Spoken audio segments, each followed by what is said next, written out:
Support for The Moth comes from Amazon Music, the simplest way to listen to the music you love. Play millions of songs, thousands of playlists, and hot new releases across all your devices, including iOS, Android, Echo, and more. All the music without ads or interruptions. And with Alexa, discover music just by asking. A few playlists to check out include Hot Singles, Fresh Country, and Latino Dinner Party. For a free 30-day trial for new customers, go to amazonmusic.com. Renews automatically, cancel anytime. Hola y bienvenidos. Antes de comenzar, tenemos algo muy especial para anunciar. El 8 de mayo, The Moth presentará nuestro primer slam en español en el Teatro Olympia en Miami. Inscríbete para contar una historia, ser juez o simplemente para escuchar.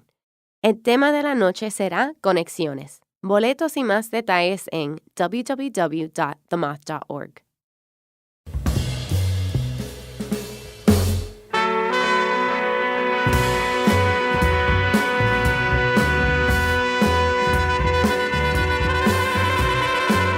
This is the Moth Radio Hour from PRX, and I'm Catherine Burns. Today, we're going to hear stories about the kindness of strangers. Each week, members of the Moth's artistic staff listen to about 2 hours worth of audio from our live events, so we can discuss the stories and decide what to put on this radio show. Over the last few months, I noticed a pattern. We were hearing a lot of stories about someone helping out someone they've never met, or being helped themselves. So I decided to put them together in 1 hour. Our first story was recorded at one of our open mic storytelling competitions in St. Paul, Minnesota. Here's Laura Zimmerman live at the Moth. When I went to Portugal 20 years ago, it was way before there were Google Maps. We just had these things that were they were maps, and I don't know. The thing about those maps was that if you didn't already know where you were, they were not helpful at all. So essentially, my husband and I were lost in Portugal for 9 days. But it was a beautiful country, lovely people, and we had learned the important phrase ham and cheese together on the same bread. And if I can get a affordable sandwich, then it's almost as good as not being lost. But our last stop was to be this national park reserve where there was supposed to be a beautiful view of the ocean. The next morning we'd fly home. So we stopped at the park reserve, and the guidebook warned that there were thieves and pickpockets. So I cleverly took all of our items of value, which included some money, passports, plane tickets, and a bottle of Vino Verde wine, and put them in a green Eddie Bauer shoulder bag and locked them in the trunk of the car. This turned out to be kind of an unintentional courtesy on my part, because then the guy who broke into the car had something to take our valuables away in. So, a little bit of history. Never a good idea to lose your passport. 20 years ago, it was almost as bad to lose your plane tickets. They just gave you one plane ticket. You had to keep track of that one plane ticket. You couldn't go to the kiosk and print a new one because we didn't have kiosks. And if we did have kiosks, they would have used them to sell cigarettes to smoke on the airplane, because that's how different travel was 20 years ago. So this was a really big deal. Making it more complicated was the fact that it was some kind of one of those European holidays where we couldn't get through to the airline. So the police said, go to the airport in the morning, see if someone can help you, but you're probably not going home tomorrow. I was desperate at this point to go home. It is exhausting to be lost and robbed and eating only ham sandwiches for 9 days in a row. So this was terrible. So the next morning, bright and early, we go to the check-in counter, and I say, we don't have our plane tickets. And the agent interrupts me, and she says, I think someone found your plane tickets. No one found my plane tickets because they were stolen 2 hours south of here, or possibly east of here, we were a long way away. But she gets on her walkie, and pretty soon there's this big guy in a suit with an airport badge striding toward us through the airport. He is beaming, and he's holding a green Eddie Bauer shoulder bag. So this is the story he tells me. The day before, in honor of the holiday, a woman had gone mushroom hunting in the national forest. And deep in the woods, she found this bag discarded. The money was gone, the wine was gone, but our plane tickets and our passports were there. She called the airline, and as you know, they weren't answering. So she knew she had to call back the next day, but she noticed that the plane tickets were to New York, and they were for the first thing the next morning, and she knew if she waited, it would be too late to help. So Maria Teresa Cavallo calls the United States Embassy. And they are also closed for business, but she finds an emergency number, which I think is supposed to be for when the ambassador's son gets a DUI or something. But she called on our behalf, and somehow this woman talked them into tracking down the home address of the airport director. And then at 2 o'clock in the morning, this Portuguese mushroom forager that I'll never meet drives 40 minutes to a stranger's home to deliver this bag so 2 lost Americans can find their way home. So I start crying at Mushroom and I sob the entire way over the Atlantic or the Pacific or whatever that big one is on that side. And I think, like, how can you repay that kind of kindness? One, with a bag of wild rice and some Mall of America magnets. Obviously, we sent those. And then 2, 20 years later, standing on stage and telling you Maria Teresa Cavallo's instinct for generosity and compassion and responsibility for strangers who are not even from her country, who didn't speak her language, is the only acceptable model for diplomacy there is. Thank you.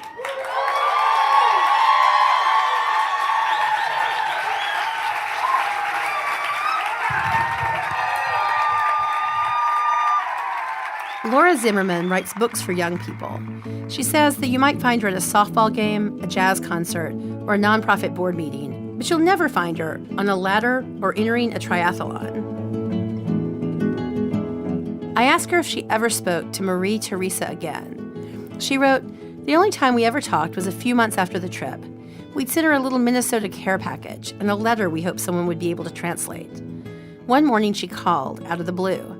Her English was very basic, and as you know, my Portuguese was limited to ham and cheese sandwich. She said she was sorry she had not found the bottle of wine we'd lost, and we tried, mostly unsuccessfully, to piece together information about each other. She was either telling me that she was in the Portuguese parliament, or that she liked the band Parliament, or maybe she smoked parliaments. Even if we had spoken the same language, I don't think I could convey just how grateful I was, and still am. Not just that we got our stuff back. I'm forever grateful to know that there are people in the world who are so clearly good, outlandishly, irrationally, even if it's inconvenient, good. That is an amazing gift."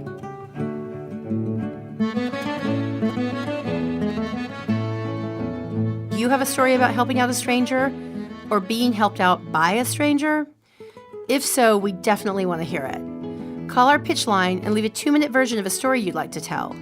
The number to call is 877-799-MOTH, or you can pitch us the story right at our website, themoth.org.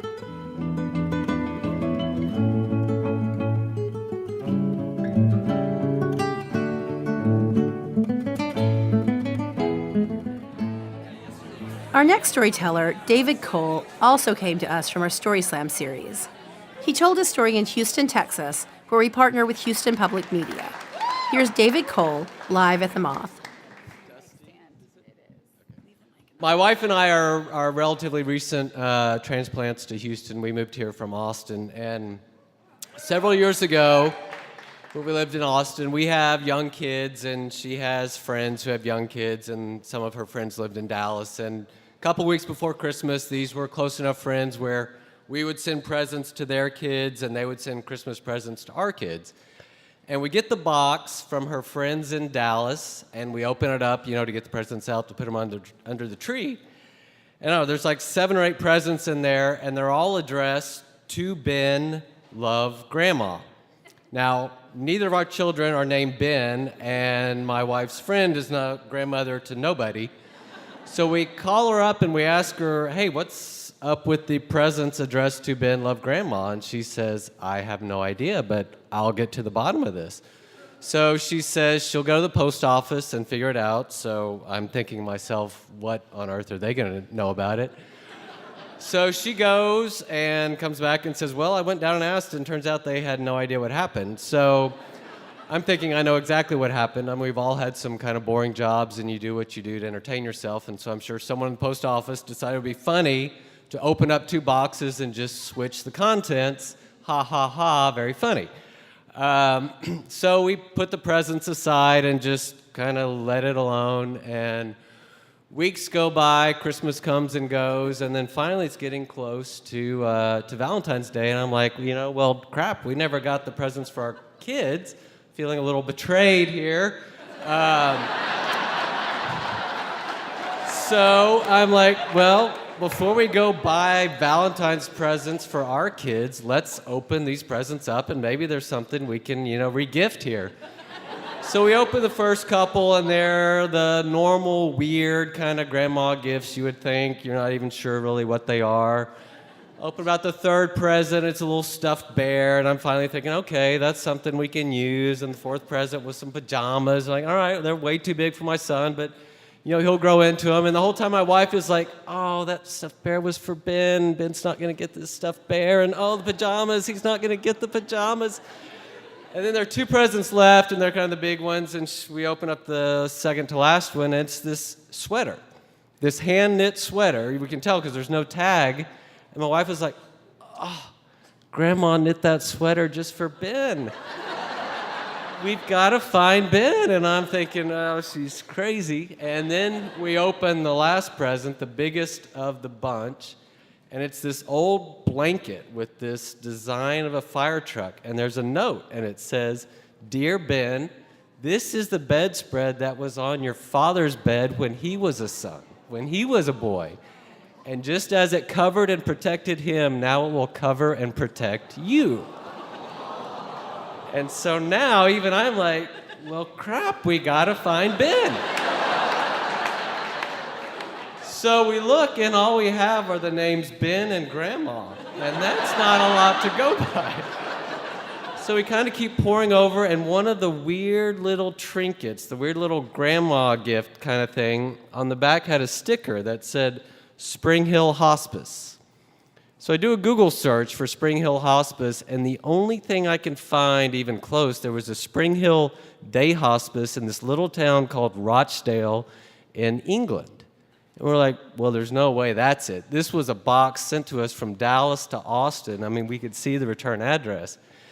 And then my wife looks at the pajamas, and she said, you know what, I've never seen this brand of pajamas before. So we do a Google search for that, and it turns out it's an English brand of pajamas. So we're like, well, this is really strange. So I'm thinking, well, what can we do here? So I find the Spring Hill Day Hospice website, and I email what happened. We took pictures of all the gifts.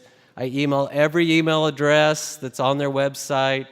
There's maybe 10. I got maybe 2 responses, both saying, sorry, I don't know what the heck you're talking about. Then it occurs to me, well, Rochdale's a pretty small town. I look it up. It's about 20,000 people, so I figured they have a relatively small newspaper. So I find their website, and I email all the editors. None of them are really willing to help. So then I start looking on their website, and I start emailing the reporters. And I finally find one email address of this reporter, and she said, all right, I'll run the story. So she runs the story, and I kind of figure, well, we'll see what happens. Weeks go by, I don't hear anything. And then finally I get an email from her, and she said, guess what? I think I found Ben. I sent them your contact information, and sure enough, the next day I get an email from a guy who lives in Austin. He said, I think you have my box. Can I come by tonight and get it? So he comes by, and then he shows there, and he has his son Ben with him, and he pulls me aside, and he says, you cannot imagine how much this means to us. My mom, Grandma, on the gifts, died December 23rd. And we were just beside ourselves trying to figure out what happened to this package. And he said what ended up happening is at the funeral, a friend of the family overheard me telling someone what happened to the gifts, and she was the one who happened to see the story, and that's how it all came together.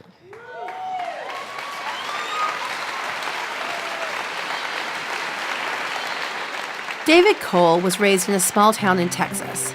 He says that when he's not pretending to be a private detective, he practices tax law in Houston. I ask him if he's kept in touch with Ben's family. He writes, "We did. They had us over for a very nice dinner shortly after we connected, and we exchanged Christmas cards with them every year." Most importantly, little Ben has his daddy's quilt. Coming up, a man is detained at airport security for the 100th time when the Moth Radio Hour continues.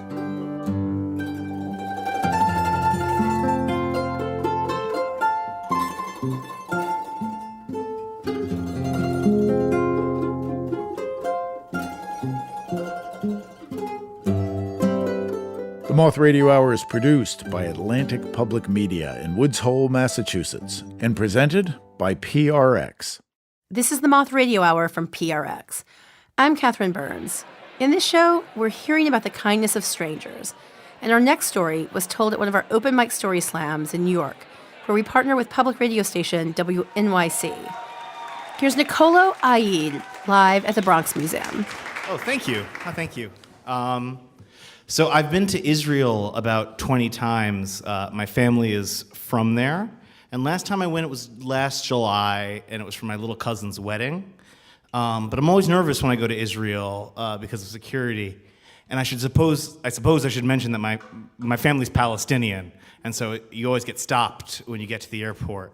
And this time it wasn't actually going that bad until the second I stepped out into Ben Gurion Airport, and someone just said, "Step over here."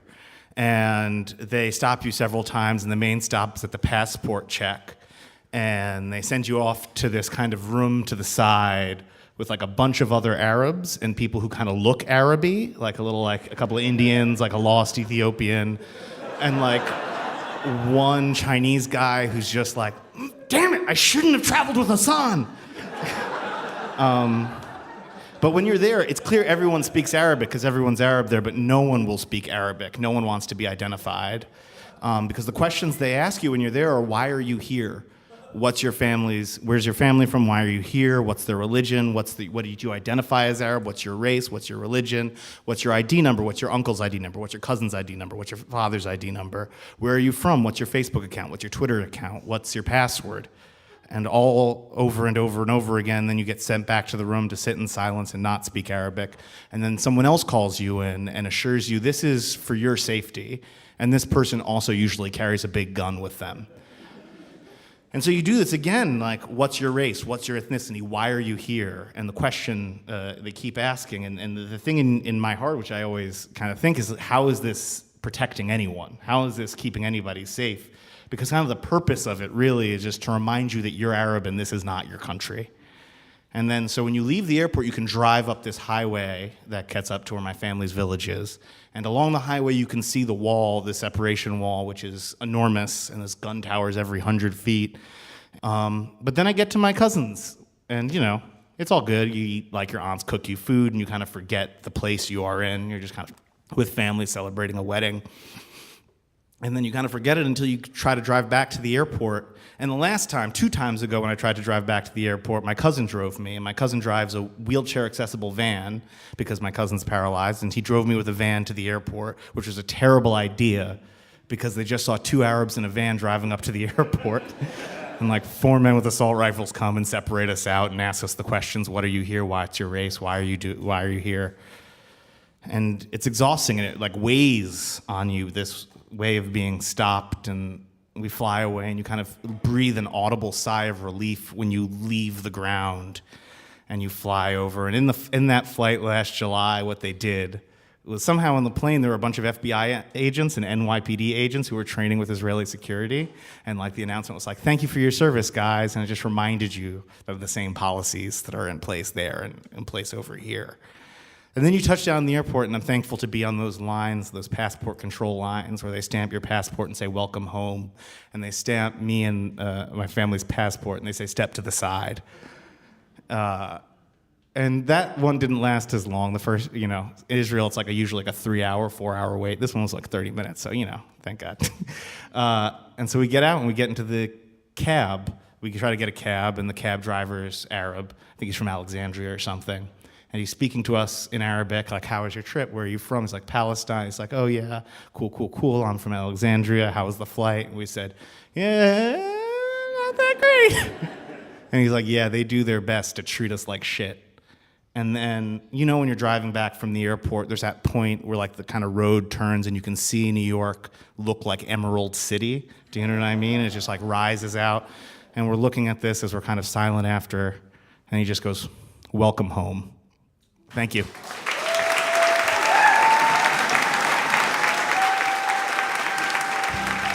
Nicolo Aid is a writer and director based in New York. He's half of the comedy duo Marino and Nico, whose work has been featured on Funny or Die and Comedy Central.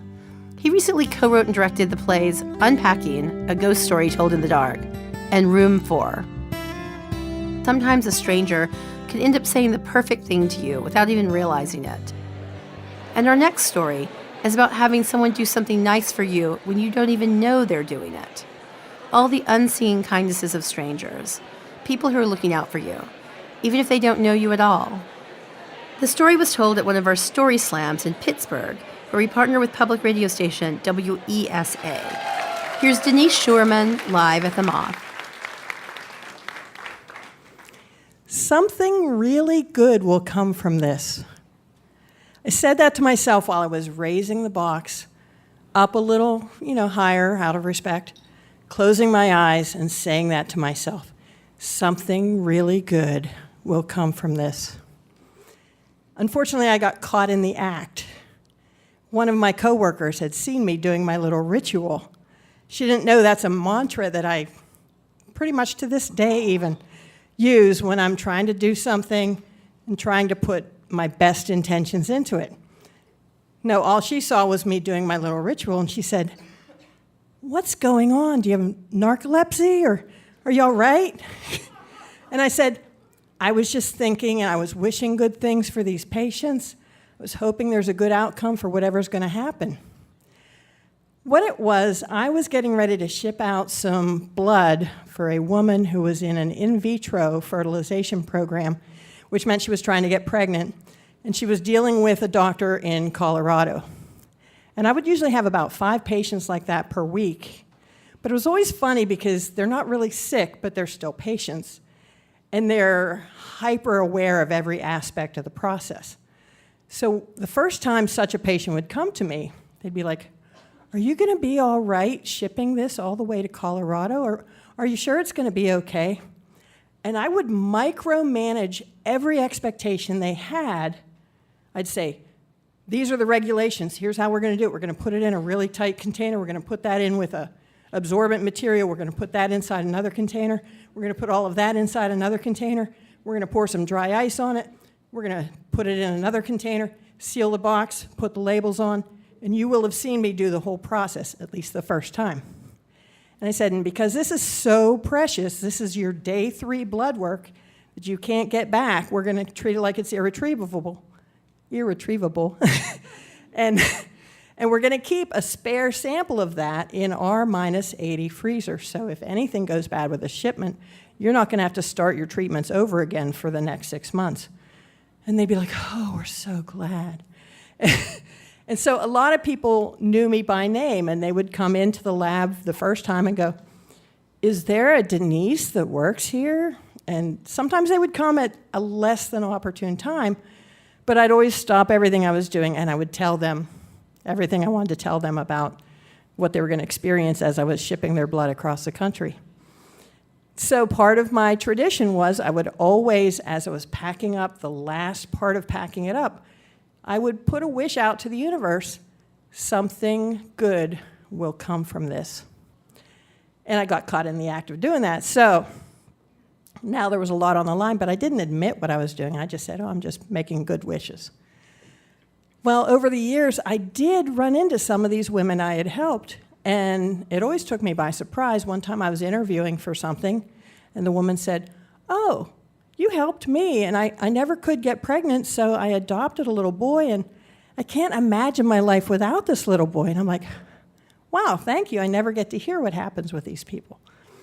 But now fast forward to maybe 3-4 years after I'd been doing a lot of IVF shipping, And I had a big change happen in my job. They changed what part of the hospital system I was going to be reporting to, what my day of work would be like. And I was very emotionally fragile. I also had lost my husband 6 months before after a long battle with leukemia. So I wasn't the most emotionally strong person on the planet, but I put myself in the care of a bereavement group at Gilda's Club. It was mostly for people who'd lost their spouses, but over the summer there weren't enough of us to make the group worthwhile, so they also added people who'd lost anybody in their family to cancer. So we had this newly merged group, and the group leader asked me, "Denise, how's it going with the change in your job?" And I had a meltdown. I was crying inconsolably. My body is shaking. I'm saying, I miss being part of taking care of patients. I miss feeling like my job matters to somebody. I just don't feel like I even belong in the healthcare system anymore. And the woman sitting next to me at this bereavement group looked at me and she said, "Are you Denise from the lab?" And I said, "Yes, I am." And she said, "You helped me and my husband so much." She said, "The day that I met you, I called my husband on the phone and I said, even though this whole mailing the blood out every month thing sounds scary, I think this is something we can do because we have met the most wonderful person." And she said, "We now have a son who's 9 months old. We can't imagine not having him in our lives. But he really, truthfully would not be here if you hadn't helped us." And it was on the darkest day of my life that she said that to me. And I'd always thought, I hope something good comes out of this. Either they get pregnant or they find that they want to adopt or something. But I had no idea it would mean they would show up as an angel helping me through my darkest day. So I learned a lot from putting that kind of energy out there. And pretty much every day of my life, I think to myself, something good will come of this. Thank you. Denise Schuerman has worked in a hospital lab for over 3 decades. She says, "I'm retired now, but I'm hoping that at least one of my coworkers has carried on the tradition of blessing the boxes before mailing." Our final story before the break was told by Caroline Abilat in a Moth community workshop in Kenya that was focused on stories of women and girls. Part of what makes a great Moth story is when people are willing to dig deep and talk about the hard parts of their lives. This story takes place not long after Caroline had a baby, which can be an extremely demanding time. This story was recorded at the very end of the workshop when participants tell their stories to each other. So if the crowd sounds a little quiet, that's why. There were only about 20 people in the room.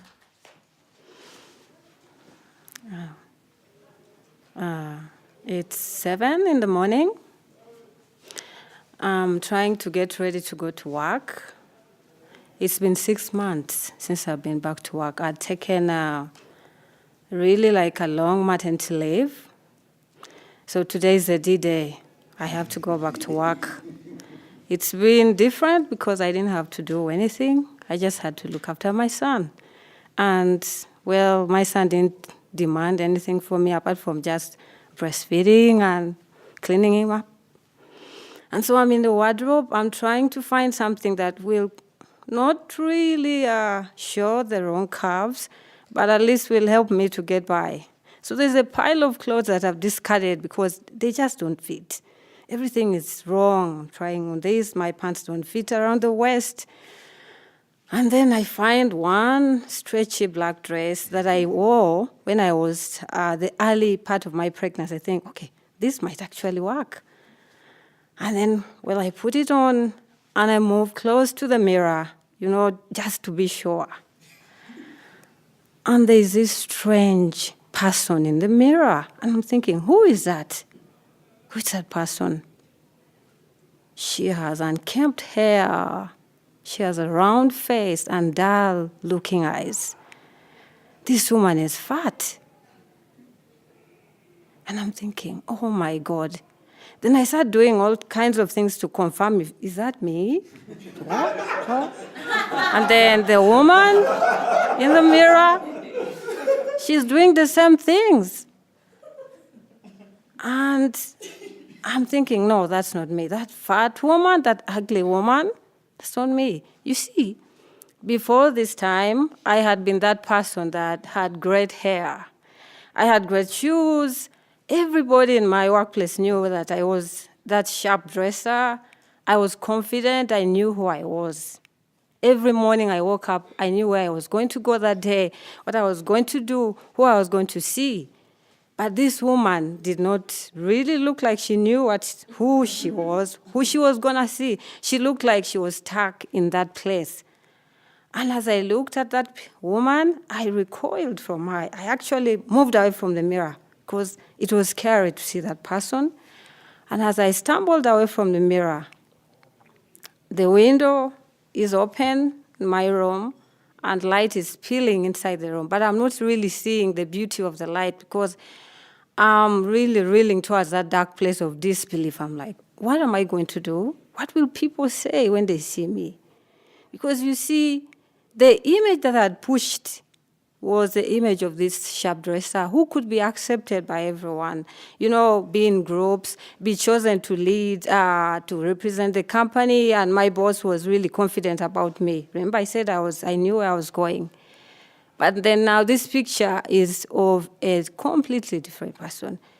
So I'm thinking in panic, no, I won't go to work today. I can't go to work. I'm just going to call my boss now and say I'm sick, and then maybe after 1 week I'll be fine. And I'm moving towards my bed. All thoughts of going to work forgotten.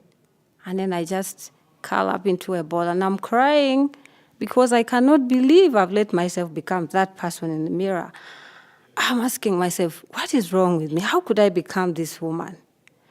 And then I'm lying there, consumed with such fear. And then I just turn around and I open my eyes and I see my son. He's sleeping. He's sucking on his finger, which he does a lot when he's sleeping. And his cheeks are flushed. He looks healthy. And really such a sense of pride and accomplishment rise in me. And I feel like, no, this child that is sleeping there is not a child of a loser. This baby is a baby that everybody would like to have. This baby is of a woman who is so hardworking, a woman who's had to learn to make sure that the baby is looking as great as that is vaccinated, is fed well, is sleeps well. And without even realizing it, I was up on my feet. And I was chanting in my head, I will go to work today. I'll go to work today. Thank you. That was Caroline Abilat. Caroline works as a program officer at Action Aid Uganda. She writes, Jeremy, my son, is now 4 years old, very charming and such a great little person. This was a story of moving from a place of pain and fear to finding the one thing that had done well and would always be proud of. I hope that more women can relate to this story, because it was for me such a moment of triumph from such a dark place in time. What I love most about Caroline's story is that she became a stranger to herself, and then her challenge was finding a way to show herself kindness. Coming up, a young man is saved by strangers and then gets the chance to pass that kindness on. That's next on the Moth Radio Hour.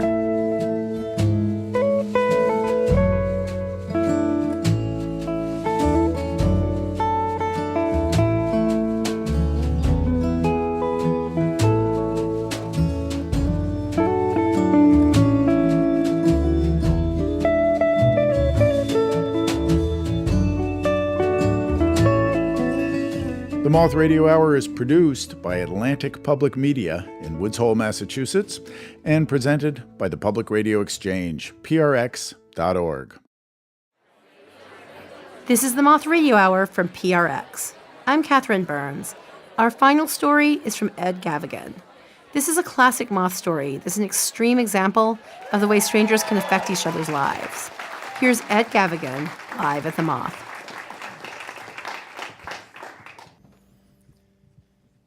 So when the phone rang that morning, I didn't want to pick it up. I was in a world of pain. I had everything hurt. My body, my head. I was an emotional and a physical wreck. And I looked over at the caller ID, and I could see that it was the district attorney's office calling. And so I knew that it was Assistant District Attorney Kennedy calling. And I knew what he was calling about, but I didn't know exactly what he wanted. He was calling about a case where 5 guys were in custody for attempted murder. And they were gang members from a gang called the Latin Kings, and they had come in from Brooklyn on the night before Thanksgiving. And their mission was to kill somebody that night as part of an initiation, where they were hoping to move up in the management ranks of the gang, kind of like Outward Bound for urban thugs. And you never think that you're going to be the guy whose whole life changes forever because you choose to walk down one side of the street instead of the other side. But as I turned off of Bleecker Street to walk down the block that night, I picked the right-hand side of the street and I walked into their ambush. And about 15 minutes later, I was being wheeled into the emergency trauma room at St. Vincent's with multiple stab wounds from 3 different knives. One of them had a 10-inch blade. And the surgeon operated the rest of the night to try and save me. I needed 2 complete blood transfusions to keep me in place until he could do his work. And I was conscious up until they put me out for the surgery, and I was pretty certain that I was not going to make it. In fact, everybody was so sure that there was no way I could live that they gave my case to the homicide detectives, I guess to save on the paperwork when I eventually died. But they took out organs, and they removed about 1/3 of my intestines. And I was on life support. And when I came off of life support, the nurse came in with a clipboard, and she wanted to talk to me about my insurance. Well, I was self-employed, so I was insurance-free. And they let me, though, have a special program at St. Vincent's for people with no insurance, which consisted of a bottle of Percocet and a cane and a bag to put all my crap in. And they said, as they pulled out the morphine and the catheter and the chest tubes and the oxygen mask, they said, come back in 2 weeks. We want to take a look at those stitches. And my mother, who had sat by my bedside for the whole thing, said, you need to come back to Wyoming, where I grew up and where the whole family was. And she goes, we got to leave this horrible city and, get a plane ticket and just come back and be safe and get out of here. And I agreed. I felt like I could use a little break. And we flew back to Wyoming, and my 2 brothers and my sister were there, and they just could not believe what had transpired. And they said, what the hell went on? And I said, you know what, I want to tell you this. I want to tell you everything that happened, but I'm so happy to be alive. I feel so lucky. I want to go out into the mountains, all right? Because, we grew up in Wyoming, and we have this camping thing. And I said, let's drive out into the hills, and we'll make a fire on a hill. And I'll look at the stars, and I'll tell you what happened, and you can, kind of understand what it was like. So they're like, all right, we'll drive out in the mountains. You can tell us a story in front of a big fire. All right. So my sister gets in her Honda, and she's like, listen, I have to work in the morning, so we got to take 2 cars so I can drive back. And it's fine. She goes in the Honda with one of my brothers, and I'm with my other brother, and he's got a 1966 GTO. So we're following her, driving out at dusk across the prairie into the mountains. And my brother is driving. He's looking over at me, and he's like, man, you look like shit. And I had lost 40 pounds in the hospital. I was looking pretty skeletal, and I was kind of freaking out at every little bump and everything. And he started to cry, and he's like, I can't believe it was really like 5 guys, 3 knives, and I was like, yeah, but when I was in college, I was at Notre Dame, I was on the boxing team, so I knocked one guy out. And they arrested him, and he gave up the names of all the other guys who ran away. So there were 5 guys in jail because I got one and knocked him out. And my brother's like, dude, all right, that's cool. But he couldn't believe that would be a test of manhood, that 3 guys with knives would ambush an unarmed guy. And he's looking at me, and he's crying, and that was why he didn't see, as we came over the hill, that my sister had stopped on the road because there was a herd of antelope crossing.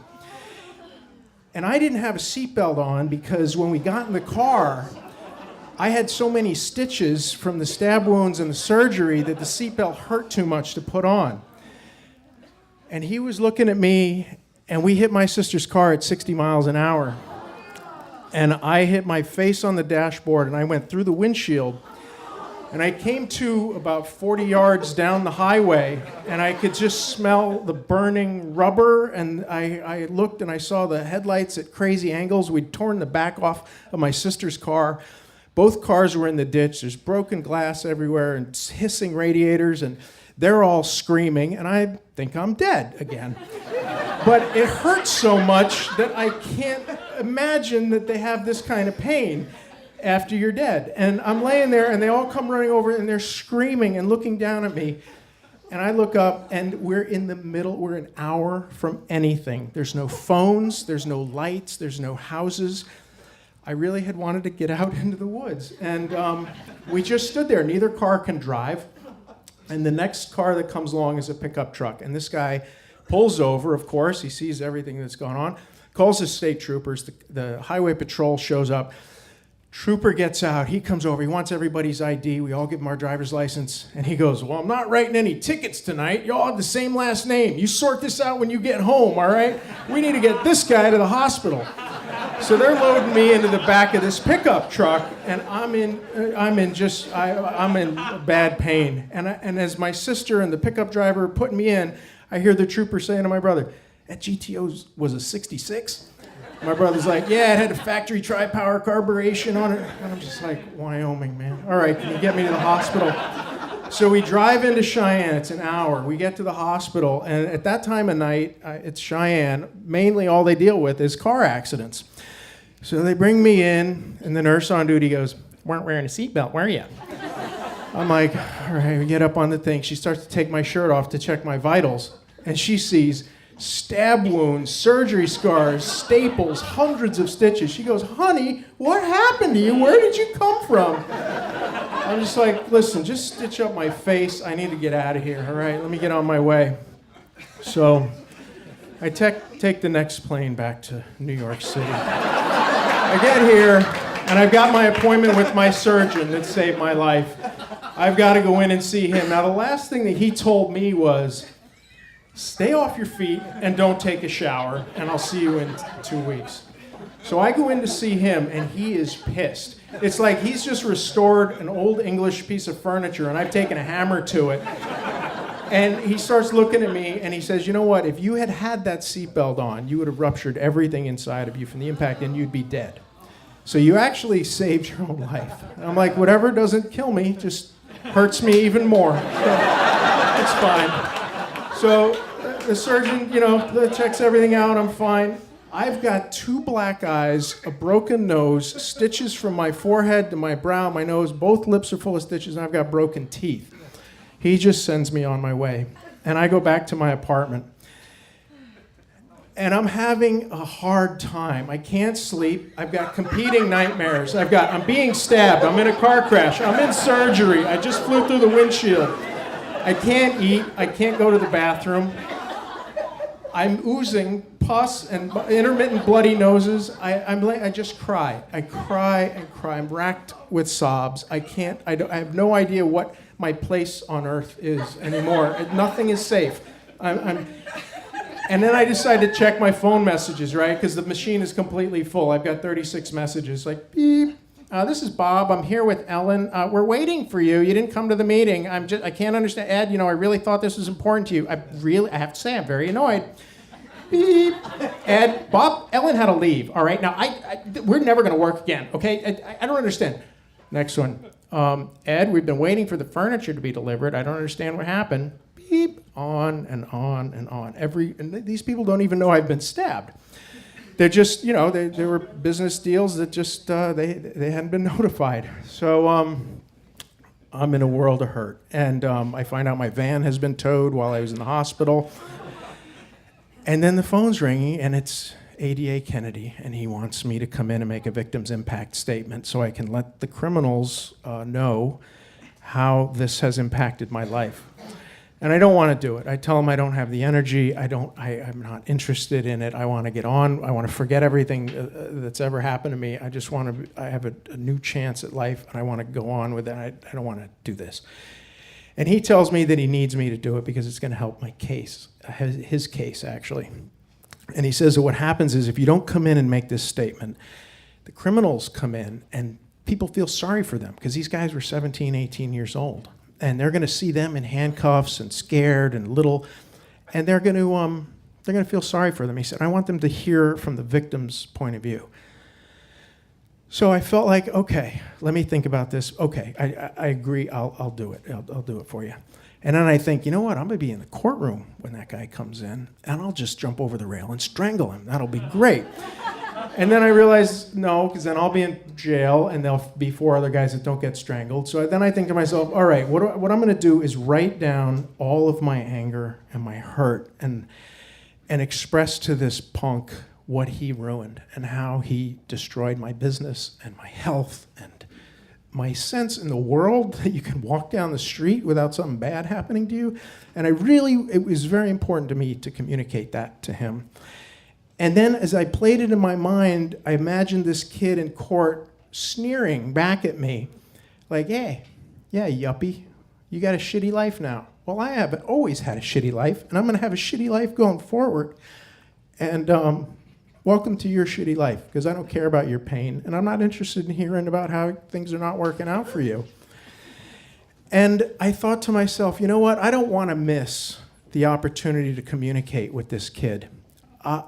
My rant is one thing, but I'm going to actually get to look him in the eye. And this is a guy whose scars I'll carry for the rest of my life. And I want to communicate. I wanted to change the equation in his head however I could. And so that's how I found myself in court with my cane. And the judge, they bring him in. He's in handcuffs. He doesn't even look old enough to buy cigarettes at the bodega. And the judge asked me if I can, get up and speak. And I get up and I look at him, and sure enough, I want to choke the shit out of him, but I feel sorry for him. I look at him, he's just a little guy. There's no family members on his side of the courtroom. And I look at him and I go, you set out that night to kill somebody that you didn't know. And the sentence for murder, which is what you wanted to do, is 25 years to life in New York, murder 1. I said, but I didn't die, thanks to the ambulance crew and the skill of a surgeon and my strength and an incredible amount of luck. I'm here, which means you get to listen to me, and it also means that the maximum you can go to prison for is 15 years for attempted murder. But you set out to kill me. So your intention is what I think, 25 to life, you should be prepared to deal with, and instead, you're only going to deal with 15 years in prison maximum. And I looked at him, and tears were coming down my eyes, and I was like, I was thinking, how am I going to say this? I said, you owe me one. You owe me a favor, because on one day, you're going to walk out of prison 10 years early. And he starts to cry, and his hands are cuffed behind his back. And he starts to slam his face down on the table. And I figured I might have got to him. And then I said to him, on the day you walk out of prison, I want you to remember that you have gotten another chance. You're getting 10 years handed to you, just like I got another chance at my life. And I expect you to remember today and to make the best of that chance, and I will too.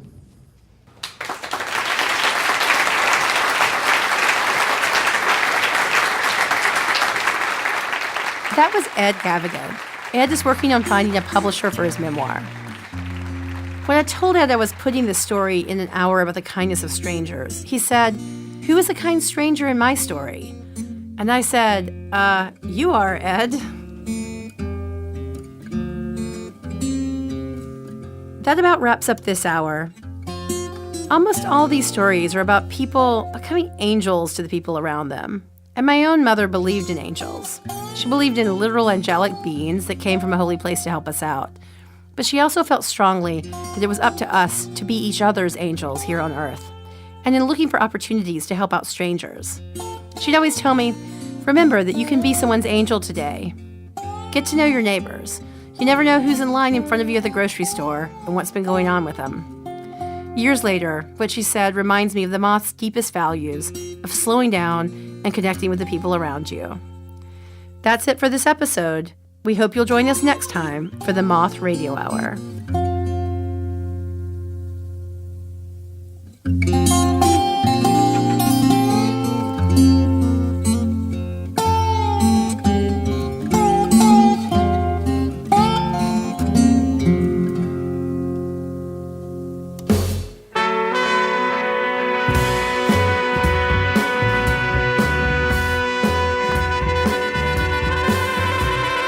Your host this hour was The Moth's artistic director, Catherine Burns. Catherine also directed the stories in the show, along with Jennifer Hickson and Larry Rosen. The rest of The Moth's directorial staff includes Sarah Haberman, Sarah Austin-Jeunesse, and Meg Bowles. Production support from Timothy Lou Lee, Lola Okosami, and Jody Powell. The Moth would like to thank the Bill and Melinda Gates Foundation for their support of the Moth Community Program. Moth Stories Are True is remembered and affirmed by the storytellers. Our theme music is by The Drift. Other music in this hour from Madre Deus, Modern Mandolin Quartet, Adrian Legg, Kelly Jo Phelps, and Ben Harper. The Moth is produced for radio by me, Jay Allison, with Vicki Merrick at Atlantic Public Media in Woods Hole, Massachusetts. This hour was produced with funds from the National Endowment for the Arts. The Moth Radio Hour is presented by PRX. For more about our podcast, for information on pitching us your own story, and everything else, go to our website, themoth.org.